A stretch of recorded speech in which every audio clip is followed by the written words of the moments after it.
बच्चों, महान मुगल सम्राट शाहजहां के ऊपर चल रही इस वीडियो लेक्चर सीरीज में हम आज शाहजहां के काल में हुए उत्तराधिकार संघर्ष की बात करेंगे। Excuse me. शाहजहां के शासनकाल का अंत एक विनाशकारी गृह युद्ध के साथ हुआ, जो सामान्यतः उत्तराधिकार का संघर्ष कहलाता है। परंतु महत्वपूर्ण बात यह है कि उत्तराधिकार का यह संघर्ष सत्तारूढ़ शासक के जीवन में ही लड़ा गया। शाहजहां उस समय जीवित था। उसके जीते हुए भी उसके चारों पुत्र आपस में लड़ रहे थे और इसका अंत वैधानिक रूप से शासन कर रहे शासक को अपदस्थ करके विद्रोही राजकुमार द्वारा गद्दी पर अधिकार के साथ हुआ। ये एक नई घटना थी, एक अद्भुत घटना थी, जिसकी मिसाल मुगल इतिहास में पहले कभी नहीं देखी जा सकती। इससे पहले भी जो शहजादे हुआ करते थे वे निरंतर विद्रोह करते रहते थे बादशाह के खिलाफ, लेकिन शहजादों के बीच में आपस में उत्तराधिकार संघर्ष कभी नहीं हुआ। इस संघर्ष से न केवल साम्राज्य की प्रतिष्ठा पर आघात हुआ, बल्कि इससे गंभीर सैनिक क्षति भी हुई, क्योंकि चारों शहजादे आपस में लड़ रहे थे और अपने अपने प्रांतों की सेनाएं वो इस्तेमाल कर रहे थे, तो सेनाओं का नुकसान हुआ। 1 साल से भी अधिक समय तक यह संघर्ष चलता रहा। इसके विकराल रूप और इसके घातक परिणामों ने ही इस संघर्ष को मुगल इतिहास में एक विशिष्ट स्थान प्रदान किया। इसी घटना से कई इतिहासकार मुगल साम्राज्य के पतन की प्रक्रिया का आरंभ मानते हैं। वे कहते हैं कि उत्तराधिकार संघर्ष के साथ ही मुगल साम्राज्य का पतन प्रारंभ हो गया था। हालांकि औरंगज़ेब को महान मुगलों में गिना जाता है और उनके बाद हम मुगल साम्राज्य के पतन की चर्चा करते हैं, लेकिन वास्तविकता यह है कि कई इतिहासकारों का कहना है कि उत्तराधिकार संघर्ष का शुरू होना ही मुगल साम्राज्य के पतन का प्रारंभ होना था। इसके बाद मुगल साम्राज्य का पतन हुआ। वस्तुतः मुगलों में उत्तराधिकार के नियम का अभाव था। अतः उत्तराधिकार के प्रश्न पर शाहजहां के 4 बेटों के बीच युद्ध आश्चर्यजनक नहीं था। शाहजहां के सभी पुत्र महत्वाकांक्षी और योग्य थे। उसके 4 पुत्र थे। सबसे बड़ा पुत्र था दारा शिकोह, जो कि भारतीय इतिहास में अपने धर्म सहिष्णु दृष्टिकोण के लिए जाना जाता है। दारा शिकोह पर भी कई बार प्रश्न पूछे जाते हैं और मैं दारा शिकोह पर एक इंडिपेंडेंट वीडियो लेक्चर तैयार करने वाली हूँ। दारा शिकोह में सबसे बड़ा था। उसके बाद था शाह शुजा, उसके बाद था औरंगज़ेब और उसके बाद था मुराद बख्श। शाहजहां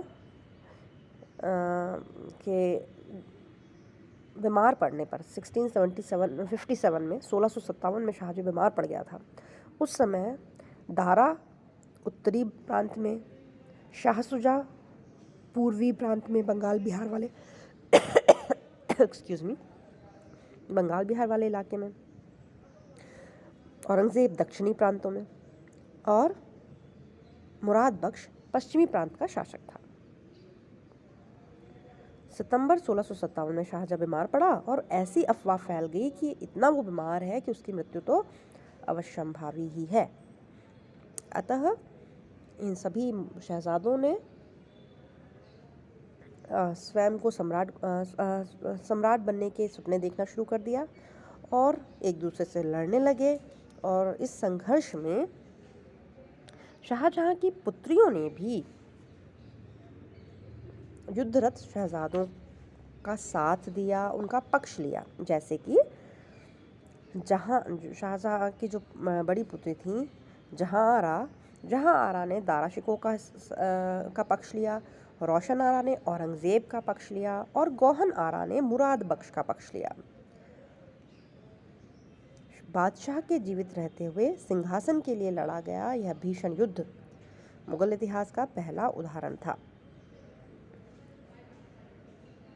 जब शाहजहां बीमार पड़ा, दारा उस समय राजधानी दिल्ली में अपने पिता के पास था। सामान्य रूप से उसे ही युवराज समझा जाता था। हालांकि कोई विधिवत घोषणा नहीं हुई थी कि दारा शिकोह युवराज हैं। अतः अन्य सभी भाइयों ने अपनी अपनी स्थिति सुरक्षित करने के उपाय करने शुरू कर दिए। शाह शुजा ने सबसे पहले जनवरी 1658 में अपने आप को सम्राट घोषित कर दिया और दिल्ली पर अधिकार के लिए वो चल पड़ा।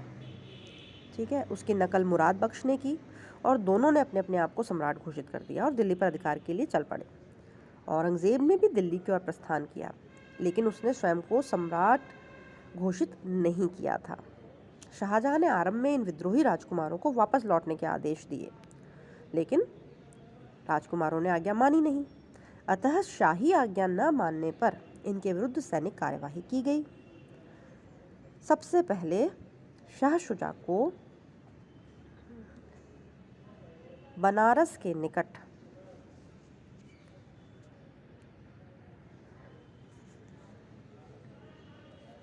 शाही सेना द्वारा परास्त किया गया। इस युद्ध को बहादुरपुर का युद्ध कहा जाता है। इसमें शुजा हार गया और वह पूर्व की ओर भाग गया। शाह शुजा के खिलाफ जो शाही सेना लड़ रही थी, उसका नेतृत्व किया सुलेमान शिकोह ने, जो कि दारा शिकोह का बेटा था, और आमेर के राजा जय सिंह ने। इस बीच औरंगज़ेब और मुराद बख्श ने आपस में समझौता कर लिया और दोनों की मिलीजुली सेना ने अप्रैल 1658 में धर्मत की लड़ाई में शाही सेना को पराजित किया। धर्मत की लड़ाई में शाही सेना का नेतृत्व कौन कर रहा था? नेतृत्व कर रहे थे जसवंत सिंह और कासिम खान। और ऐसा कहा जाता है कि धर्मत के युद्ध में कासिम खान का जो व्यवहार था वो संदिग्ध था। ऐसा लग रहा था कि वह शाही सेना की तरफ से नहीं बल्कि औरंगज़ेब की तरफ से लड़ रहा हो। इसके बाद औरंगज़ेब ने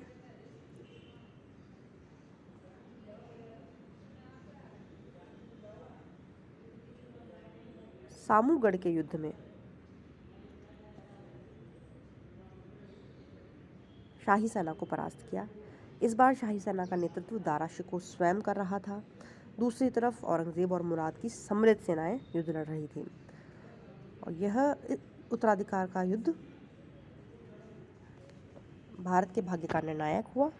दारा शिकोह इसमें हार गया और औरंगज़ेब जीत गया। और दारा को हराने के बाद औरंगज़ेब ने मुराद बख्श को कैद कर लिया और दिल्ली पर भी अधिकार कर लिया। इससे पहले औरंगज़ेब शाह शुजा को 5 जनवरी 1659 में इलाहाबाद के निकट खंजवा में हरा चुका था। हार कर शाह शुजा अरकान भाग गया और वहां उसकी संदिग्ध रूप से मृत्यु हो गई। औरंगज़ेब और दारा शिकोह के बीच अंतिम लड़ाई अप्रैल 1659 में अजमेर के निकट देवराय की घाटी में हुई। यहाँ दारा अंतिम रूप से पराजित हुआ। शाहजहां को सत्ता से हटाकर आगरा के किले में नज़रबंद कर दिया गया। पराजित दारा को भी बंदी बना लिया गया। मुराद बख्श और दारा को मृत्युदंड दे दिया गया। शाह शुजा अज्ञात परिस्थिति में मर ही चुका था। अकेला औरंगज़ेब ही बचा। इस तरह से सत्ता के संघर्ष में विजयी होकर औरंगज़ेब 1657 में मुगल सम्राट बना और उत्तराधिकार का यह संघर्ष समाप्त हो गया। हालांकि इस उत्तराधिकार संघर्ष ने मुगल साम्राज्य की जड़ें खोखली कर दी। औरंगज़ेब मुगल सम्राट तो बन गया, लेकिन पूरे परिवार को नष्ट कर देने का कलंक उसके सर लग गया और इस तरह से अंतिम महान मुगल सम्राट औरंगज़ेब ने अपना शासन शुरू किया। वह एक विवादग्रस्त व्यक्ति है। उसने अपनी नीतियों से मुगल साम्राज्य को कमज़ोर किया और उसके पतन का मार्ग प्रशस्त किया। ऐसा भी कहा जाता है कि अकबर द्वारा अपनाई गई नीतियों का औरंगज़ेब ने परित्याग कर दिया, जिससे साम्राज्य में कमजोरी आई, अस्थिरता फैली, जगह जगह पर विद्रोह भड़क उठे और अंततः मुगल साम्राज्य पतनशील हो गया और नष्ट हो गया। इसी के साथ उत्तराधिकार संघर्ष का ये वीडियो लेक्चर हम यहीं समाप्त करते हैं। उत्तराधिकार संघर्ष पर 250 शब्दों में प्रश्न आते हैं। इसके अलावा 500 शब्दों में पूछा जाने वाला प्रश्न मुगल साम्राज्य के पतन के कारण की व्याख्या कीजिए में भी आपको इस उत्तराधिकार संघर्ष की चर्चा करनी होती है। तो होपफुली ये वीडियो आप लोगों के लिए हेल्पफुल होगा। Thank you.